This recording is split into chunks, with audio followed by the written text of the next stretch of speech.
अस्सलाम वालेकुम। उम्मीद है कि आप सब बिल्कुल ठीक होंगे, खैरियत से होंगे। Myself Samra Maqdoor. Recently videos में आई मेंशन के फर्दर हम साइकोलॉजिकल डिसऑर्डर्स और मेंटल इश्यूज से रिलेटेड वीडियोस में अपलोड करूँगी, जिससे आप लोगों को काफ़ी नॉलेज और जो है वो हेल्प मिल सकती है। मुझे एक दो क्लाइंट्स ने मैसेजेस किए थे कि क्लाइंट्स नहीं कह सकते, अभी तक आए नहीं है, लेकिन मैसेजेस किए कि मैडम हमें थोड़ा सा सिस्टम का बता दें कि तरीका क्या है आप लोगों का। सो मैं थोड़ा सा डिसऑर्डर स्टार्ट करने से पहले या उनके इंट्रोडक्शन से पहले मैं थोड़ा सा ब्रीफली बताना चाहूँगी। हमारा जो तरीक़ाकार होता है वो ये होता है कि हमारे फर्स्ट 2-3 सेशंस होते हैं वो असेसमेंट पे होते हैं, ठीक है। असेसमेंट सेशंस इस तरह से होते हैं कि हम उनके असेसमेंट करते हैं। कोई भी पेशेंट आता है, बेशक हमें अंदाज़ा हो जाता है, हमारे कुछ मेंटल स्टेट एग्जामिनेशंस होते हैं जिनमें हम बहुत सारी चीज़ों को असेस करते हैं, ठीक है। और इसके अलावा जो होता है कि आपको जो है वो पर्सनालिटी से ही अंदाज़ा हो जाता है कि हो सकता है कि इशू हो, ठीक है। बट द थिंग इज़ कि we don't label the patient before assessment. हम कभी भी लेबलिंग नहीं करते, हम कभी भी पेशेंट को, क्लाइंट को ये नहीं कहते कि आपको ये बीमारी है, आपको ये इशू है, अनलेस एंड अनटिल हम पूरी असेसमेंट ना कर दें। जब भी कोई क्लाइंट आता है हमारे पास, हम क्लिनिकल साइकोलॉजिस्ट का अमूमन सबका ही ये एक तरीका कार होता है कि हम असेसमेंट करते हैं, ठीक है। असेसमेंट में हमारे पास कुछ साइकोलॉजिकल टेस्ट्स होते हैं जो हम अप्लाई करते हैं क्लाइंट्स पे, जिससे हम उनकी पर्सनालिटी की असेसमेंट हो जाती है और हमारे पास कुछ ऐसे पॉइंट्स निकल आते हैं जिस पर हम मज़ीद डिस्कशन करके जो है वो फीडबैक भी प्रोवाइड करते हैं क्लाइंट्स को। एक टेस्ट बैटरी होती है हमारे पास जिसमें 4 to 5 टेस्ट होते हैं, 5 टेस्ट अमूमन होते हैं और वो हम क्लाइंट्स पे अप्लाई करते हैं। अब वो डिपेंड करता है क्लाइंट पे। हमारे पास एक 2 टेस्ट इसमें ऐसे हैं, जैसे एक है वो इंटेलिजेंस को मेजर करता है, एक है वो आई हैंड कोऑर्डिनेशन को मेजर करता है। तो वो डिपेंड करता है क्लाइंट पे। अगर उनकी ऐसी कोई प्रॉब्लम नहीं है तो हम वो आई हैंड कोऑर्डिनेशन टेस्ट अप्लाई नहीं करते, तो हम 2-3 टेस्ट ही अप्लाई कर देते हैं जो कि ओवरऑल आपकी पर्सनैलिटी, आपके अनकॉन्शियस को सामने ले आते हैं। तो अब इसमें जो बैटरी टेस्ट है, इसमें 5 टेस्ट जो हैं वो हमारे बड़ों की जो एडल्ट असेसमेंट होती है उसमें हम यूज़ करते हैं, और बच्चों के जो चाइल्ड असेसमेंट के लिए एक अलग से हमारे पास टेस्ट मौजूद है, तो वो हम उन पे अप्लाई करते हैं। तो इट डिपेंड्स कि किस किस्म के क्लाइंट्स हैं या उनका एज फैक्टर वो भी मैटर करता है। कुछ हमारे टेस्ट हैं वो एज अप्रोप्रिएट टेस्ट हम उसे कहते हैं, ठीक है। एनीहाउ, तो ये हमारे पास जो है वो एक टेस्ट होता है जो हम अप्लाई करते हैं। फिर उसके बाद हम उनके सारी इंटरप्रिटेशंस करते हैं अकॉर्डिंग टू मैनुअल्स जितने भी हमारे पास पड़े होते हैं, और फिर उन मैनुअल्स के बाद, इंटरप्रिटेशन के बाद हम क्लाइंट को फीडबैक देते हैं। और फिर जब 2-3 सेशंस हमारी असेसमेंट पे होते हैं और उन्हीं सेशंस में हम सारी की सारी केस हिस्ट्री लेते हैं और सारी इन्फॉर्मेशन लेते हैं, और बीच बीच में हम उनकी काउंसलिंग भी कर रहे होते हैं। क्योंकि जब आप डायरेक्ट सिर्फ असेसमेंट करते हो तो डेफिनेटली क्लाइंट को लगता है कि ये तो सिर्फ मुझ पर टेस्ट ही हो रहे हैं। तो हमारी कोशिश अपनी ये होती है कि हम कुछ ना कुछ उनको सिखाएं, कुछ ना कुछ टेक्निक्स उनको बताएं, ताकि उनके साथ साथ काउंसलिंग भी हो और साथ साथ उनकी पर्सनालिटी असेसमेंट भी हो। तो ये तरीक़ाकार होता है हमारा असेसमेंट का। 2-3 सेशंस, मोस्टली 3 सेशंस हो जाते हैं, मैक्सिमम 4 तक भी चले जाते हैं, लेकिन मिनिमम 2 सेशंस तो असेसमेंट पे ही होते हैं हमारे। फिर उसके बाद जो है वो प्रॉपर साइकोथेरेपी स्टार्ट हो जाती है। अकॉर्डिंगली हम तभी डायग्नोसिस देते हैं जब हम असेसमेंट कर लेते हैं, और डायग्नोसिस हम अपने DSM के मुताबिक देते हैं। हमारी एक बुक है और उसमें जो भी इश्यूज़ होते हैं, जितना भी क्राइटेरियाज़ हर एक डिसऑर्डर के मेंशन है, उन क्राइटेरियाज़ पे अगर क्लाइंट जो है वो पूरा उतरता है, पूरे के पूरा करता है उन क्राइटेरियाज़ को, तो तब कहीं जाके हम उनको एक डायग्नोसिस देते हैं कि अच्छा this is person is now having this type of psychological disorder, और अकॉर्डिंगली हम उनकी साइकोथेरेपी स्टार्ट कर लेते हैं। तो ये सारा था related to assessment, psychological assessment जो कि हम करते हैं। ओके, तो हम आते हैं, स्टार्ट करते हैं साइकोलॉजिकल डिसऑर्डर्स पे, ठीक है। तो मैं फर्दर जो है वो उन साइकोलॉजिकल डिसऑर्डर्स को ज़्यादा उन पे वीडियोस बनाऊंगी जिनके ज़्यादातर क्लाइंट्स आते हैं मेरे पास। जैसे आजकल रिलीजियस OCD इट्स बहुत ज़्यादा, जो एक इनकी फ्रिक्वेंसी है वो काफ़ी ज़्यादा है, और बहुत सारे क्लाइंट्स को रिलीजियस OCD आजकल है। तो मैं उस पर ज़रूर बात करूँगी नेक्स्ट वीडियो, जो कि मेरी उसी पे होगी इंशाल्लाह। तो आज हम स्टार्ट लेते हैं डिप्रेशन डिसऑर्डर से। जो डिप्रेशन है, क्योंकि आजकल हमारी सोसाइटी में बहुत एक नॉर्मल सी बात हो गई है लोगों के लिए। डिप्रेसिव फीचर्स तो बहुत ही कॉमन है सब में। तो हम आज डिप्रेशन पे बात करते हैं। तो जैसे कि इससे पहले मैंने बताया कि हमारे पास क्राइटेरियाज़ हैं, और उन क्राइटेरियाज़ को जब पूरा करते हैं तो तब कहीं जाके हम डायग्नोसिस देते हैं। तो उस क्राइटेरिया के मुताबिक व्हाट इज़ डिप्रेशन, ये मैं थोड़ा सा बताना चाहूँगी, ठीक है। तो डिप्रेशन ये होता है कि डिप्रेशन एपिसोड, जो डिप्रेसिव एपिसोड होता है वो हमारे पास वो होता है जिसमें होपलेसनेस आ जाती है, नाउमीदी, मायूसी, खफगान, ठीक है। तो ये जब एपिसोड आना शुरू हो जाते हैं, ये अलामात आना शुरू हो जाते हैं, तब जाके पेशेंट जो है वो डिप्रेशन में चला जाता है। बाकी अलामात मैं बताती हूँ कि वो क्या है, लेकिन डिप्रेशन में मायूसी, खफगान, नाउमीदी बहुत ज़्यादा होता है, ठीक है। हर वक्त इसमें अच्छा कुछ अलामात है मैं बताना चाहूँगी। हर वक्त इंसान उदास रहता है, किसी से बात करने का दिल नहीं करता, कोई काम करने का दिल नहीं करता, काम में दिल नहीं लगता, कोई डिसीजन नहीं ले पाता, कोई कंसंट्रेशन या तवज्जो नहीं दे पाता, और उसके साथ साथ कंसंट्रेशन और तवज्जो के साथ साथ इनकी नींद का बहुत ज़्यादा मसला हो जाता है, इनको नींद नहीं आती। अब कुछ पेशेंट्स ऐसे होते हैं जो डिप्रेशन में उनको नींद बहुत ज़्यादा आती है, और कुछ ऐसे होते हैं जिनको बिल्कुल भी नहीं आती, जिसे हम इंसोमिया कहते हैं, और जब ज़्यादा आती है तो उसे हम हाइपरसोमिया कहते हैं। तो ये तो कंडीशंस आ जाती हैं। इसके अलावा डिप्रेशन में जो है वो वेट लॉस का बहुत ज़्यादा इशू आ जाता है। और डिप्रेसिव हम तभी एक बंदे को डिप्रेशन का नाम डिसऑर्डर के साथ डायग्नोज करेंगे जब उनके वो जो सिम्टम्स हैं, उनके जो अलामात हैं, वो उनकी करंट लाइफ को डिस्टर्ब कर रहे हो, तब कहीं जाके हम उनको कहेंगे कि अच्छा अब आपको साइकोलॉजिकल ट्रीटमेंट की ज़रूरत है। तो डिप्रेशन में हमारे पास 3-4 किस्म के टाइप्स आ जाती हैं, लेकिन मैं सिर्फ जनरली आप लोगों को थोड़ा सा बताऊंगी, क्योंकि अगर आप टाइप्स में पढ़ जाओगे तो it will take lot of time, and दूसरा ये कि खुद ही कन्फ्यूजन का शिकार हो जाएंगे आप लोग। हम बात करें जो बहुत ज़्यादा आजकल हमारे पास क्लाइंट्स आते हैं, बहुत ज़्यादा जो डिप्रेशन के पेशेंट्स होते हैं, तो उनमें ज़्यादातर मेजर डिप्रेशन और परसिस्टेंट डिप्रेशन के क्लाइंट्स होते हैं। When it comes to major depression का भी अपना एक ड्यूरेशन है, 2 वीक्स का होता है, और यही सारे अलामात होते हैं उनमें। सुसाइडल आइडिएशंस वो इस वजह से क्योंकि होपलेसनेस इनकी बहुत ज़्यादा होती है, ठीक है, बहुत होपलेसनेस होती है, लाइफ गुजारने का जो एक ख्वाहिश होती है वो उनमें ख़त्म हो चुकी होती है, तो वो एक किस्म का इनका एक फैक्टर होता है। और एनर्जी उनकी बहुत लो होती है, पुअर एपिटाइट होता है, वेट लॉस उनका बहुत ज़्यादा होता है, कंसंट्रेशन नहीं होती, डिसीजन नहीं ले सकते, सेल्फ इस्टीम बहुत लो होता है।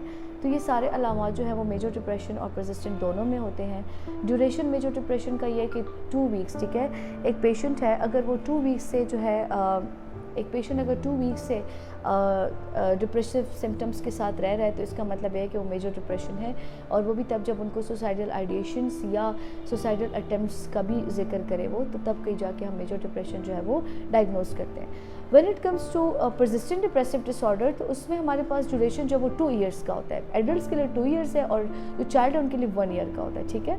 तो उसमें भी यही सारे सिम्टम्स होते हैं, लेकिन उसमें जो सुसाइडल आइडिएशंस हैं और सुसाइडल अटेम्प्ट्स हैं वो इतने नहीं होते। होपलेसनेस होती है उनकी काफ़ी ज़्यादा होती है, लो एनर्जी उनकी होती है, सेल्फ एस्टीम उनका लो होता है, पुअर कंसंट्रेशन होती है, डिसीजन नहीं ले सकते। तो ये सारे सिम्टम्स जो है वो उनमें भी मौजूद होते हैं। वेट लॉस का भी इशू होता है। तो सारे सिम्टम्स जो है वो हमारे पास डिप्रेशन में मौजूद। मैं थोड़ा सा आप लोगों को फिज़िकली जो है वो एक पिक्चर देना चाहूँगी। अगर आप लोगों को ये लगता है कि डिप्रेशन जो है वो इस तरह से होता है कि बस खफगान हो और वो बंदा जो है बस पड़ा रहता है हर टाइम, ठीक है, ये है। लेकिन अगर आप लोगों को ये लगता है कि वो हंसता नहीं है और बिल्कुल कोई इमोशंस नहीं है, कोई फीलिंग्स नहीं है उसकी, तो वो डिप्रेशन में नहीं होता, वो स्किज़ोफ्रेनिक में होता है। वो उसमें भी डिप्रेसिव के फीचर्स होते हैं, वो मैं फर्दर जब उस पर मैं वीडियो बनाऊंगी तो आप लोग इस पर डिफ्रेंशिएट कर पाओगे, ठीक है। क्योंकि अक्सर मैं जब when I was working in a hospital Peshawar में, तो वहाँ पे एक पेशेंट आई थी, तो उनकी फैमिली ने यही चीज़ रिपोर्ट की थी कि ये मतलब खफगान में थी और वो थी, तो हमें लगता था कि डिप्रेशन है। तो हमने कहा नहीं जी, डिप्रेशन नहीं है, वो स्किज़ोफ्रेनिया के डिप्रेसिव फीचर्स है, जैसे हम नेगेटिव सिम्टम्स ऑफ स्किज़ोफ्रेनिया कहते हैं। तो वो हमारे पास डिप्रेसिव की सिमिलैरिटी उन दोनों में यही है, ठीक है। तो इस में आप लोगों को फिर डिफ्रेंशिएशन करने में आसानी होगी when I upload that video as well. तो तब कहीं जाके आप लोगों को ईजी होगा, क्योंकि डिप्रेशन में ये नहीं होता कि वो बिल्कुल हंसते नहीं है, बिल्कुल बात नहीं करते और बस एक जगह पे पड़े रहते। अगर इस तरह के सिम्टम्स हैं तो वो थोड़ा फिर साइकोटिक फीचर्स में जाते हैं, ठीक है। खैर मैं चीज़ आप लोगों को क्लियर करूँगी आगे। बट द थिंग इज़ कि डिप्रेसिव की अगर मैं फिजिकल एग्जामिनेशन या फिजिकल जो एक किस्म का उनका पिक्चर होती है मैं वो आपको बताऊं, तो जो डिप्रेसिव क्लाइंट्स होते हैं, जो डिप्रेसिव लोग होते हैं, वो हंसते भी हैं, ठीक है। मेरे करंटली 3 क्लाइंट्स जो हैं वो डिप्रेशन के साथ हैं। हाँ, 3 क्लाइंट्स मेरे डिप्रेशन के साथ हैं, अच्छे खासे बात करते हैं, अच्छे खासे हंसते हैं, इनर हैप्पीनेस उनकी नहीं है, नेगेटिव थॉट्स उनकी ख़त्म नहीं होती, होपलेसनेस उनका पीक पे होता है, ठीक है। मोटिवेशन उनको देना बहुत ज़्यादा मुश्किल होता है, वो क्योंकि उनके अंदर इनर मोटिवेशन बिल्कुल भी नहीं होती, इंट्रिंसिक मोटिवेशन ज़ीरो होती है, एक्सट्रिंसिक शायद ज़ीरो हो, उसी की वजह से ही डिप्रेशन में चले जाते हैं। एनी हाउ डिफरेंट रीजंस होते हैं डिप्रेशन में जाने के लिए भी। सो द थिंग इज़ के जो पिक्चर होती है, अगर आप लोग को ये लगता है जैसे मैंने बताया आप लोगों को, तो वो ऐसे नहीं होते। डिप्रेसिव लोग आपके साथ हंस के बात भी करेंगे, आपके साथ मिलेंगे भी, गपशप भी लगाएंगे, हंसेंगे भी, थोड़ा बहुत कहेंगे आपको कि मैं एंजॉय कर रहा हूँ, हालांकि करते नहीं है बट कहेंगे आप लोगों को, ठीक है। फीलिंग्स उनकी होती हैं, अगर फीलिंग्स ना हो, इमोशंस ना हो, ब्लंट इफेक्ट हो, अगर आप एक बंदे से बात करते हो और आपको लगता है कि वो डिप्रेशन में है, तो उससे आपको ये अंदाज़ा होगा कि वो अपनी फीलिंग्स, वो गिल्ट कहीं ना कहीं पे आपको बताएगा कि मुझे गिल्ट है। इनमें फीचर भी होता है, गिल्ट होता है इनको, ठीक है। कभी ऐसे पास्ट पे कुछ हो जाए तो उसकी वजह से इनके अंदर गिल्ट भी मौजूद होता है। तो फीलिंग्स और इमोशंस का होना ज़रूरी है डिप्रेशन में। फीलिंग्स ये होती है ना, खफगान है तो ये फीलिंग ही है, सैडनेस ये एक फीलिंग है। जबकि साइकोटिक में जो स्किज़ोफ्रेनिया के नेगेटिव सिम्टम्स होते हैं उनमें इमोशंस और फीलिंग्स का बिल्कुल भी कोई जिक्र नहीं है, वो नहीं होते।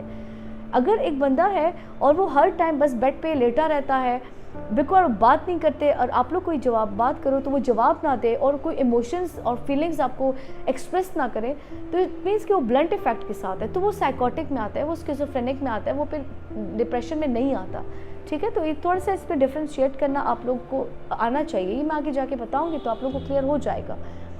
तो ये चीज़ माइंड में रखें। डिप्रेशन के जो पेशेंट्स होते हैं, जो क्लाइंट्स होते हैं, जो लोग होते हैं, मुस्कुराते भी हैं, बात भी करते हैं। आइडेंटिफिकेशन हम ऐसे करते हैं कि होपलेसनेस होती है, वो एन्जॉयमेंट जो हम करते हैं वो चीज़ उनमें कम होती है, लैक कर रही होती है।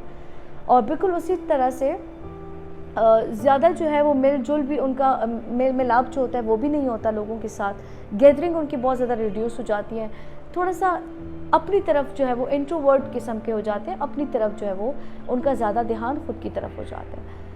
अब ये होते किन किन रीजंस की वजह से मैं थोड़ा सा वो बताना चाहूँगी। अब इसमें डिफरेंट रीजंस होते हैं। कुछ लोगों के साथ ट्रॉमास गुजर जाते हैं, ट्रॉमास हो जाते हैं, उन ट्रॉमास की वजह से वो डिप्रेशन में चले जाते हैं। मिसाल अगर ले लें, एक क्लाइंट है, उसकी एक बेटा पैदा हुआ काफ़ी अरसे बाद और उस बेटे की डेथ हो गई जॉन्डिस की वजह से या बाकी इश्यूज़ की वजह से उस बेटे की डेथ हो गई। अब वो क्लाइंट जो वो डिप्रेशन में चली गई है, क्यों? क्योंकि एक तो बेटा पैदा हुआ इतने अरसे बाद और अब उनकी डेथ हो गई, तो she is all alone, loneliness इनमें ज़्यादा होता है ना, तो she is all alone now, तो वो अब डिप्रेशन में चली गई है। और वो बाकायदा उस चीज़ का जिक्र भी करती है, वो रोती भी है, क्राइंग स्पेल्स भी होते हैं इनमें कि वो रोती भी है। जबकि साइकोटिक में जो नेगेटिव सिम्टम्स होते हैं, क्राइंग स्पेल्स नहीं होते, बस पड़े रहते हैं बेगम। रियलिटी से मैंने बताया था, साइकोटिक में रियलिटी से इन टच नहीं होता। तो वो जो स्किज़ोफ्रेनिया के नेगेटिव सिम्टम्स होते हैं उनमें भी यही होता है कि रियलिटी से इन टच नहीं होते, अपनी दुनिया में मगन, बस परेशान और खफगान में रहते हैं, ठीक है। सो ये हमारे पास एक डिफरेंस आ जाता है जो दोनों डिसऑर्डर्स का जो मैंने आपको बताया। अब हम बात करें रीजंस की, कॉजेज़ की, तो मैंने बताया कि कुछ लोगों के साथ ट्रॉमास गुजर जाते हैं, ट्रॉमास की वजह से इनमें जो है वो सिम्टम्स आना शुरू हो जाते हैं, ठीक है। कुछ के साथ ऐसा कुछ हो जाता है या कुछ अपने मिस्टेक्स ऐसे कर लेते हैं कि कोई ऐसे गुनाह हो जाता है, कोई ऐसे मिस्टेक हो जाता है कि फिर उनके अंदर गिल्ट आना शुरू हो जाता है और उस गिल्ट की वजह से उसको कंपनसेशन नहीं कर पा रहे होते और बस वो गिल्ट ही अंदर रहता है। उस गिल्ट की वजह से डिप्रेसिव सिम्टम्स आना शुरू हो जाते हैं। इसके अलावा कभी कभी ऐसा होता है कि फैमिली हिस्ट्री, हम फैमिली हिस्ट्री मस लेते हैं केस हिस्ट्री में। जितने भी साइकोलॉजी के स्टूडेंट्स हैं या जो मेरे साथ यहाँ पे पेज पे हैं या जो इंस्टा पे है, तो अगर वो थोड़ा सा इसके बारे में मज़ीद नॉलेज लेना चाहते हैं तो मैं उनके लिए फ़र्दर कुछ अपलोड कर लूँगी इस तरह से। इनमें ये होता है कि केस हिस्ट्री के बारे में, क्योंकि अक्सर मुझे भी यहाँ पे मैं जब क्लिनिक खोला तो बहुत सारे लोगों ने कहा कि हम इंटर्नशिप करना चाहते हैं, लेकिन चूँकि मेरा it's not a hospital, it's just a clinic, जो कि बहुत एक सिंपल छोटा सा क्लिनिक है, तो यहाँ पे कॉन्फिडेंशियलिटी और प्राइवेसी इतनी ज़्यादा हमें इसका ख्याल रखते हैं कि हम इंटर्नशिप मैं नहीं करवाती हूँ, ना ही मैं अपॉर्चुनिटी अभी फ़िलहाल कोई ऑफ़र नहीं कर रही हूँ। तो वो लोग जो इंटर्नशिप करना चाहते हैं या वो डिफरेंट जगहों पे कर रहे हैं, तो अगर उनको केस हिस्ट्री से रिलेटेड कुछ हेल्प चाहिए तो मैं यहाँ पे ज़रूर उनको बता दूँगी, उनको पर्सनली में भी हेल्प मैं कर लूँगी। तो द थिंग इज़ कि हमारे पास केस हिस्ट्री में एक फैक्टर होता है जिसे हम कहते हैं फैमिली साइकेट्रिक हिस्ट्री, तो हम मस्ट पता करते हैं, क्योंकि कभी कभार ऐसा होता है कि फैमिली में चल रहा होता है, ठीक है। फैमिली में पूछे तो बाबा को भी फादर को डिप्रेशन था, अच्छा मामू भी डिप्रेशन में थे, उनके भी सेम यही कंडीशन थी, तो फिर आप कंडीशन में पूछते हैं कि अच्छा क्या कंडीशन थी, क्या सिम्टम्स थे, तो आपको जब बताएंगे तो टोटल यही पिक्चर होगी जो इनकी है, ठीक है। तो फैमिली हिस्ट्री कम समटाइम्स पॉजिटिव होती है, तो उसकी वजह से भी, यानी कि जेनेटिकली जिसे हम कहते हैं, तो वो भी फैमिली की वजह से डिप्रेशन का शिकार हो जाते हैं। तो ये कुछ कॉजेज़ थी जो मैंने आपको बताया। इन्वायरमेंटल स्ट्रेसर ऐसा होता है, ये बायोसाइकोसोशल हम फैक्टर्स जिसको कहते हैं, तो इन्वायरमेंटल कुछ ऐसा स्ट्रेसर होता है फाइनेंशियल इश्यूज़ की वजह से। ये जो भी मैं जिस प्रोजेक्ट पे काम कर रही हूँ तो वहाँ पे बहुत सारे लोग ऐसे हैं जो डिप्रेशन में हैं, और वो डिप्रेशन उनको है भी इस वजह से क्योंकि जो है उनका इन्वायरमेंटल जो फाइनेंशियल इश्यूज़ हैं, फाइनेंशियल क्राइसिस से वो गुजर रहे हैं, तो उसकी वजह से बहुत ज़्यादा डिप्रेशन का शिकार हो जाते हैं। तो ये कुछ कॉजेज़ थी जो मैंने आपको बताई डिप्रेशन के। अब अगर हम इसके ट्रीटमेंट की बात करें तो ट्रीटमेंट में हमारे पास क्या होता है, हमारे पास डिफरेंट साइकोथेरेपीज़ आती है। जैसे मैंने आपको बताया असेसमेंट तो कर लिया, डायग्नोसिस भी दे दी।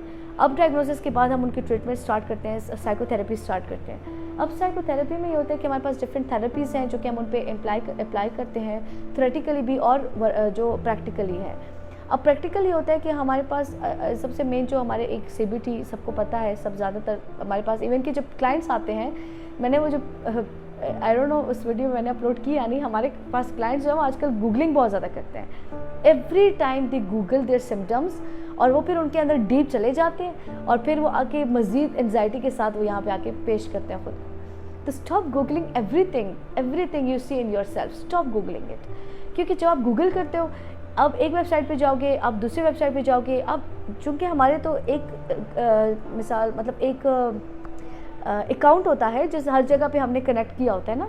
तो मेरी क्लाइंट है, बड़ी मज़े की OCD रिलीजियस OCD के साथ है, तो बड़ी मज़े की एक बात करती है कि मैंने तो यूट्यूब पे सिर्फ एक बार सर्च किया था, अब तो मेरे लिए इंस्टा पे भी आता है, अब तो मेरे लिए फेसबुक पे भी आता है, तो वो तो अल्लाह ताला मेरे लिए ख़ुद ही ले आते हैं। मैंने कहा अल्लाह नहीं लाते, आपका जो अकाउंट है ना वो कनेक्टेड है, तो डेफिनेटली वो लिंक्ड है। तो डेफिनेटली आप जब एक चीज़ एक जगह पे देखते हो तो दूसरी जगहों पे आपके लिए रिकमेंडेशन में खुद ही आ जाते हैं, उनको बस पता चल जाता है कि यू आर इंटरेस्टेड, सो देखें। सो द थिंग इज़ कि ये खुद नहीं आते, आप रिकमेंडेशन तभी आती है जब आपका इंटरेस्ट हो जाता है। सो स्टॉप गूगलिंग एवरीथिंग, क्योंकि जब आप गूगल करते हो वो चीज़ आपको मज़ीद ख़राब कर रही होती है, तो वो क्यूरियोसिटी भी बढ़ जाती है, एंजाइटी भी बढ़ जाती है। So just stop googling it, okay. So ये चीज़ मैंने आपको बतानी थी, तो इसकी वजह से भी ज़्यादा होता है। तो अक्सर क्लाइंट्स ऐसे होते हैं, बात मैं इसलिए करी थी कि अक्सर क्लाइंट ऐसे होते हैं जो कि आते हैं हमारे पास और बाकायदा टर्म्स यूज़ करते हैं, अच्छा मैडम मुझ पे CBT अप्लाई करें, and I am like okay, तो ये आपको कहाँ से पता चला? तो ऐसे मतलब उनको बाकायदा टर्म्स याद होती हैं और बाकायदा गूगल करते हैं इन चीज़ों को। सो जस्ट स्टॉप डूइंग इट, क्योंकि ये हमारे टर्म्स हैं, ये हम यूज़ करते हैं, ये हम अप्लाई करते हैं। अगर आप जितना इनके अंदर घुसेंगे, जितना आप इनके अंदर जाएंगे, सॉरी टू से बट ये चीज़ आपको ख़राब करेगी, बहुत ज़्यादा ख़राब करेगी। So try to stop yourself from such things. जितना आप अंदर जाएंगे आपकी एंजाइटी बढ़ेगी और भी ज़्यादा ख़राब होंगे आप, ठीक है। तो क्लाइंट तो CBT का मैंने इसलिए बोला क्योंकि हमारी मेन थेरेपी साइकोथेरेपी CBT है। इसमें कॉग्निशंस पे काम करते हैं, थिंकिंग पे काम करते हैं, सोच पे काम करते हैं। क्योंकि जैसे आप सबको पता है कि हमारी डिप्रेशन किस वजह से ज़्यादा होती है, सोचों की वजह से। हम सोचते हैं, नेगेटिव थिंकिंग हमारी, इरेशनल थिंकिंग हमारी होती है, सोच हमारी नेगेटिव होती है। और जब हम एक बात पे, for example something happen to me, अब मैं पूरा दिन उस पर सोच रही हूँ नेगेटिव नेगेटिव नेगेटिव, तो डेफिनेटली मेरी सोच ऐसी होगी, वैसे मेरे अंदर फीलिंग्स आएंगी, वैसे ही मेरा बिहेवियर होगा। तो ये हमारे पास होता है ना, थॉट, फीलिंग एंड बिहेवियर, ये तीन चीज़ें कनेक्टेड होती है, ट्राइंगल है। तो जैसे आप सोचोगे वैसे आपकी फीलिंग्स होंगी और वैसे ही आपका बिहेवियर होगा जी। तो यह हमारे पास सारे डिफरेंट साइकोथेरेपीज़ आ जाती हैं। CBT हो गया, रियलिटी थेरेपी हो गई, REBT हो गया, ह्यूमनिस्टिक जो अप्रोच है हम वो यूज़ करते हैं, रोजर अप्रोच हम यूज़ करते हैं, डिफरेंट टेक्निक्स हम इनके अंदर। अब eclectic approach, the most simple thing, eclectic approach हम यूज़ करते हैं। इक्लेक्टिक अप्रोच में ये होता है कि हम हर एक थेरेपी के थोड़े थोड़े पॉइंट्स लेके according to the patient's condition हम वो अप्लाई करते हैं। अब वो ये तो हो गया थेरेप्यूटिक वे में। अब इसमें हमारे पास ये होता है कि हम जब थेरेपी करते हैं तो इट डजंट मीन कि हम कोई होमवर्क और असाइनमेंट नहीं देते। हम असाइनमेंट्स भी देते हैं, हम होमवर्क भी देते हैं, क्योंकि आपने ख़ुद के ऊपर काम करना होता है, ख़ुद को चेंज करना होता है, मोटिवेशन लानी होती है। तो उस चीज़ पे जब आप काम करेंगे, असाइनमेंट्स और होमवर्क्स आप करेंगे, हम वर्कशीट्स, डिफरेंट वर्कशीट्स मैं प्रोवाइड करती हूँ। मेरे पास काफ़ी वर्कशीट्स पड़ी होती है, मैं वो देती हूँ क्लाइंट को कि आप जाके घर में आपने ये काम करना है, आपने ये करना है। कैथारसिस कोई ना कोई उनको मैं फाइंड आउट करवा देती हूँ कि अपना कोई कैथारसिस ढूंढे। मैं इस पर भी बात करूँगी कि व्हाट इज़ कैथारसिस। तो कोई क्या कोई कैथारसिस फाइंड आउट कर देते हैं और उस पर वो जो है आप ज़्यादातर लोगों को पता भी होगा कि व्हाट इज़ कैथारसिस, ठीक है। तो ये चीज़ होती है। हम डिफरेंट फिर टेक्निक्स, हम डिफरेंट टेक्निक्स उनको सिखाते हैं। मेरा अपना जो मेरा तरीक़ाकार है वो ये है कि मैं हर सेशन में कोई एक ना एक टेक्निक मस्ट उनको सिखाती हूँ कि फिर वो जाते हैं, जाके अप्लाई करते हैं ख़ुद के ऊपर और फिर उसका फीडबैक मुझे देते हैं। तो उससे मुझे अंदाज़ा हो जाता है कि इस हद तक इनमें इम्प्रूवमेंट आई है। तो ये सारा तरीक़ाकार था ट्रीटमेंट का जो मैंने आपको बताया। डिप्रेशन हो गया, सिम्टम्स हो गए, कॉजेस हो गए और फिर उसका ट्रीटमेंट हो गया। अब इसमें बात आती है, अगर ज़्यादा डिप्रेसिव फीचर्स हों और ज़्यादा सवियर हो, जैसे मैंने बताया कि मेजर डिप्रेसिव डिसऑर्डर में हम फिर मेडिकेशंस का कहते हैं, फिर साइकेट्रिस्ट के पास हम रेफ़र करते हैं। नीचे साइकेट्रिस्ट हैं,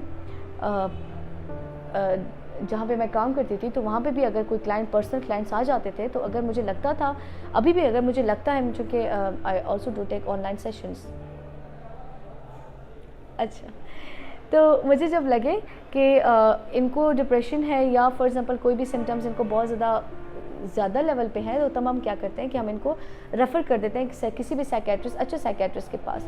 तो चूँकि वहाँ पे मैं हॉस्पिटल में होती थी तो अपने साइकेट्रिस्ट को रेफ़र कर देते थे। यहाँ पे मैं इधर हूँ तो डेफिनेटली नीचे जो साइकेट्रिस्ट हैं डॉक्टर शुजात, तो मैं उनको रेफ़र करती हूँ, ठीक है, करूँगी आगे भी। सो अगर हमें लगता है कि वो साइकोथेरेपी से ठीक हो सकते हैं तो हम मेडिकेशंस बिल्कुल भी जो है उसके नहीं लेकर जाते पेशेंट्स को, फिर हम उनको रेफ़र नहीं करते। अगर वो साइकोथेरेपी से ठीक हो सकता है तो बहुत ज़बरदस्त बात है, ठीक है, ट्राई हमारा यही था, कोशिश हम यही करते हैं। सो ये सारी चीज़ें थी जो मैंने आपको डिप्रेशन के बारे में बताना था। पाकिस्तान में रह रही हूँ ओके, तो ये सारी चीज़ें थी जो मैंने आप लोगों को डिप्रेशन के बारे में बताना था, ठीक है। तो इसके बाद भी अगर किसी को कोई क्वेश्चन हो तो बेशक आप कमेंट सेक्शन में भी कर सकते हो, मुझे पर्सनल में भी कर सकते हो, जो मेरा कॉन्टैक्ट नंबर मेंशन है आप उस पर भी मैसेज कर सकते हैं, तो मैं रिप्लाई करूँगी जब भी मुझे फ्री टाइम मिले। और बस आगे जो है नेक्स्ट वीडियो एक दूसरे डिसऑर्डर पे मैं थोड़ा सा बात करूँगी। मुझे एक बंदे ने मैसेज किया था, आई मीन एक दो बंदों ने सॉरी मैसेज किया था, ये फेसबुक से ही। उन्होंने कहा था कि थोड़ा सा ड्रग्स पे बात करें कि ड्रग्स, अगर हम बहुत ज़्यादा ड्रग एडिक्शन, एक इंसान है ड्रग एडिक्टेड है तो वो कैसे ड्रग्स से जान छुड़ा सकता है और उसकी क्या ट्रीटमेंट है, वो सारा कुछ थोड़ा सा उसके बारे में बताएं। तो मैं इंशाल्लाह कोशिश करूँगी अगले वीडियोज़ में मैं वो चीज़ भी अच्छे खासे तरीके से डिस्कस करूँगी। तो उम्मीद है कि आप लोगों को काफ़ी हेल्प मिली होगी इस वीडियो से, अभी जब आप देखेंगे तो। और कोई भी क्वेश्चन हो, कोई भी इशू हो, आप लोग डिस्कस कर सकते हैं। और अगर आप लोगों को लगता है कि आपके अंदर या आपके इर्द गिर्द माहौल में ये अलामात हैं किसी इंसान में, तो please do take care of them and do take care of yourself, क्योंकि बहुत ज़रूरी है, ठीक है। Mental health is more important than physical health. मैं बार बार ये बात करती हूँ, मेंटल हेल्थ का बहुत ज़्यादा ख्याल रखना है आपने, ठीक है। तो ये चीज़ें करें। अलामात देखते हैं तो किसी भी करीबी क्लिनिकल साइकोलॉजिस्ट के पास ज़रूर जाएं, ठीक है। और अगर करीब नहीं जा सकते ऑनलाइन तो फिर ऑनलाइन आप रब्ता कर लें, ठीक है। You can do it, all the best, I hope, ठीक है। Take care of yourself, अपना ख्याल रखिएगा। इंशाल्लाह अगले वीडियो में मुलाकात होगी, फिर मिलते हैं एक नए टॉपिक के साथ। तब तक के लिए अल्लाह हाफ़िज़।